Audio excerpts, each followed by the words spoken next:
Director Arjunan இயக்கத்துல ரவிமோகன் நடிச்சிருக்கிற படம் தான் ஜீனி. சமீபத்துல இந்த படத்துல இருந்து ஏறுமன் இசையில அப்படி அப்படிங்கிற சாங் வெளியாச்சு. இந்த சாங்ல ரவிமோகன் கூட கிருத்தி ஷெட்டி மற்றும் கல்யாணி பிரியதர்ஷன் டான்ஸ் ஆடி இருக்காங்க. இவங்களோட இந்த டான்ஸ் சில விமர்சனங்களுக்கும் உள்ளாச்சு. காரணம், கல்யாணி பிரியதர்ஷன் லோகா மாதிரியான உமன் சென்ட்ரிக் படம் பண்ணிட்டு இப்படி கிளாமர் சாங் பண்ணிருக்காங்கன்னு பலருமே சோசியல் மீடியால கமெண்ட் பண்ணிட்டு வந்தாங்க. கல்யாணி பிரியதர்ஷனும் இதுக்கு பதிலளிக்கிற விதமா, ஒரு ஆக்ட்ரஸா புதுசா ஏதாவது முயற்சி பண்ணணும்னு ஆசைப்படுவேன், அதுக்காக தான் இந்த சாங் பண்ண ஒத்துக்கிட்டேன். படத்தோட பார்க்கும்போது இந்த சாங் எதுக்குன்னு புரியும், இதுக்கு பின்னாடி ஒரு கதை இருக்கு அப்படின்னு கல்யாணி பிரியதர்ஷன் சொல்லியிருந்தாங்க. இந்த சாங்ல கிருத்தி ஷெட்டியும் கல்யாணி பிரியதர்ஷன் கூட ஆடி இருப்பாங்க. அவங்க பெல்லி டான்ஸ் மாதிரி நிறைய ஸ்டெப்ஸ் அப்படி சாங்ல பண்ணியிருந்தாங்க. அந்த வகையில கிருத்தி ஷெட்டி பெல்லி டான்ஸ் ஆடுறதுக்கு பயிற்சி எடுத்துக்கிட்ட ஒரு வீடியோ இப்ப சோசியல் மீடியால வைரல் ஆயிட்டு இருக்கு. தளபதி விஜய் நடிச்ச பீஸ்ட் படத்தோட அலமதி சாங்க்கு தான் இவங்க டான்ஸ் பிராக்டிஸ் பண்ணியிருக்காங்க. கிருத்தி ஷெட்டி ரொம்பவே நல்லா ஆடுவாங்கன்னு இவங்களோட படங்கள் பார்த்தவங்களுக்கு தெரியும்.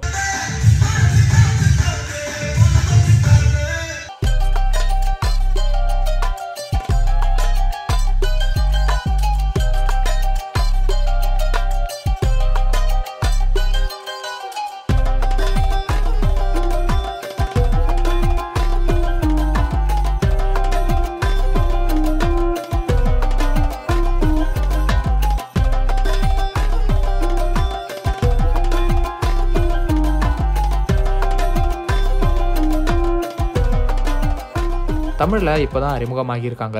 ஜீனி படம் மட்டும் இல்லாம வா வாத்தியார், லவ் இன்சூரன்ஸ் கம்பெனின்னு 2 படங்கள் நடிச்சு இப்போ ரிலீஸ்க்காக தயாராயிட்டு இருக்காங்க அப்படிங்கிறதும் குறிப்பிடத்தக்கது.